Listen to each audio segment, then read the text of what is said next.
There's a chair sitting out on Mirror Lake in Lake Placid right now. It's on the ice, of course, and may stay that way for a while still. It's supposed to be no warmer than 35 degrees all week in Lake Placid. But at some point, the ice will melt, the chair will disappear into the water, and someone will win for guessing the right time that happens. How Lake Placid high school students are behind a community tradition and climate change data documentation project. That's today's Story of the Day. Support for Story of the Day comes from Pearsall Wealth Management at UBS Wealth Management USA, subsidiary UBS AG, member FINRA SIPC, 1 Broad Street Plaza, Glens Falls.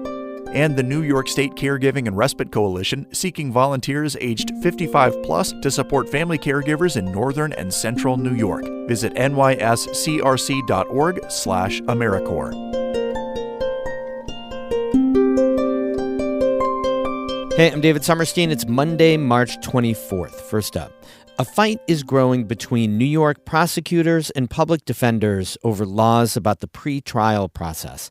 Governor Kathy Hochul is taking prosecutors' side, proposing changes to the criminal justice system that she says close loopholes.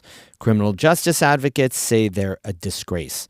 Our 2 Albany reporters, Jimmy Vielkind and Jung-Yoon Han, sat down in their public radio corner of the press office in the Capitol to talk through the debate. Hey, Jung-Yoon. Hi, Jimmy. So let's first talk about what this is all about. What exactly is discovery and how does it fit into a criminal justice case? Yeah, so discovery refers to the process before a trial happens for any criminal case. This is when prosecutors are collecting evidence to build the case that they have against the defendant. At the same time, for defendants, they're waiting to get and see what this evidence will be so that they can decide if they want to take a case to trial or take a plea deal. And they have to figure out, well, is there really strong evidence against me? Is there kind of a weak thing? So that's why it plays in. Now, they adjusted in New York the law in 2019. What were those changes and what were they meant to do? Sure. Essentially what the laws did is tied the speedy trial obligation to the discovery obligation. What that means is it basically requires prosecutors to hand over evidence and material in a more timely manner, and it sets penalties for if they don't. That's because the idea here is that every defendant has the right to a trial on a quick timeline so that they know what's going to happen in their case, and being able to have that evidence is really important to defendants in being able to determine what they should do next. So these laws took effect. What happened? Did more cases get dismissed? Did more people take plea deals? Were more people found guilty? It depends on who you talk to about this. So there's data held by the Office of the Court Administration, and they track the dismissal rates. And what the dismissal rate is basically if a case gets tossed for any kind of reason. So we don't know why any case is tossed, but they have data about this. From 2019 to 2024, there was a significant jump in the rate of case dismissals. Prosecutors who look at that data will say it's mostly because these new laws over discovery were set in place that makes cases get tossed on random technicalities of because a prosecutor didn't have this random document. But one person's technicality is another person's valid defense. So what do defense lawyers say about what happened? Right. Defense lawyers generally say that, if you look at this data, you mostly see high dismissal rates in the city of New York. Some have said that this is because the New York Police Department has historically had issues with turning over evidence in a timely manner. Others who have looked at the data say that most of the time cases get dismissed because prosecutors still are not meeting their basic discovery obligations. That was based on a report that this one research and advocacy organization, Scrutinized, did about 300 cases. So we're about 5 years since they changed the rules on discovery.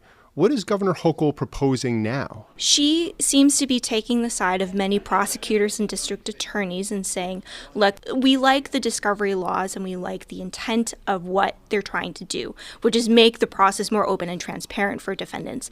but it has many technicalities that we need to close loopholes on. That's the message that Governor Hochul is saying. And so she has a slate of proposals that are being debated right now during the legislative session. Big picture, they don't require prosecutors to get evidence that are held by police departments. The other set of proposals that she has would lower the kinds of penalties that prosecutors would face if they don't meet the discovery deadline. And then the last big bucket of changes, in my view, is that she wants to give prosecutors the right to redact information from the evidence, from materials, so that they don't need to get a court's approval to do that beforehand. Jung Yoon Han and Jimmy Vielkheim are two Albany reporters for our public radio collaboration, the New York Public News Network. The coach of a girls' high school basketball team in the Southern Adirondacks has been fired after video footage showed him pulling the hair of one of the players. Jim Zullo was set to retire after last Friday's game between Northville Central and Lafargeville in the Class D state final. His team lost to Lafargeville by 6 points.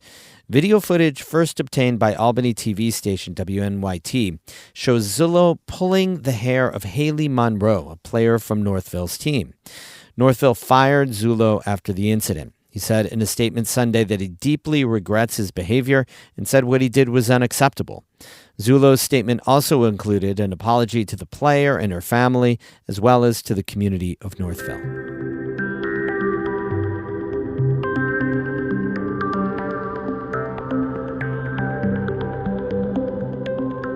For decades now, the community of Lake Placid has held a big fundraiser.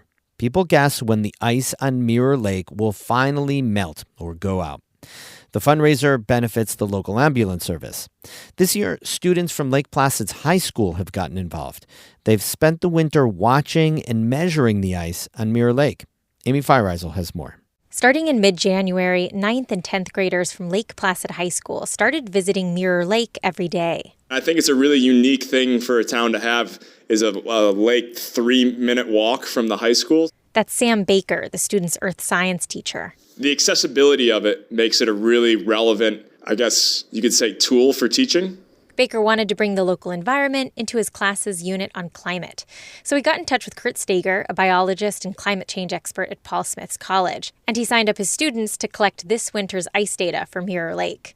Every school day in all kinds of weather, students like Silas Marshall would tramp down to the lake. He says it was fun to see how different temperatures and weather conditions changed the ice. Like sometimes it was a drastic change, sometimes it was like maybe difference of 2 inches. They'd head to a spot about 20 feet from shore and shovel off a square of ice if there was snow. And then we would take an ice auger, drill down till we reach water, clear away the slush. Then we'd take a athletic measuring tape and hook it on the edge and see how deep it was. The thickest ice day they recorded was 51 centimeters, 1.75 feet. That was on February 20th.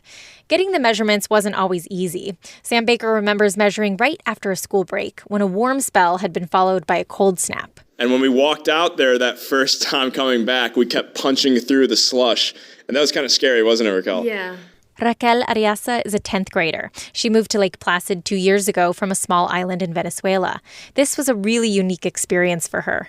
I think it's pretty cool because I am from a place like we don't have winter, we don't have snow, so it's very cool like see how the lake freezes. Students looked at ice data stretching back decades for Mirror Lake, observing how it changed over time.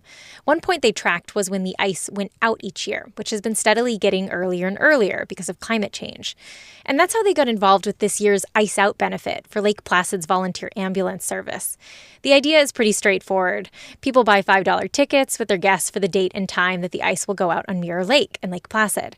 Ariasa says that'll be decided by a chair. We place a chair in the middle of the lake, and someone would guess when the ice will melt and when the chair will fall.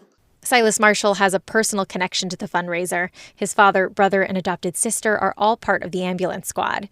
He says he and other students are trying to get the word out. So we have these posters that we've been hanging up pretty much all over town. That's because last year was the first time in over 3 decades the fundraiser was canceled. The winter was so warm, the ice went out in early March. This year, plenty of ice. People can make their guesses and buy their tickets until Tuesday, April 1st. Amy Feiereisel, North Country Public Radio. As of today, the ice is still holding up on both Mirror Lake and Lake Placid. Music today by Martha Gallagher of Keene and Caitlin Scholl of Lake Placid. I'm David Sommerstein, North Country Public Radio.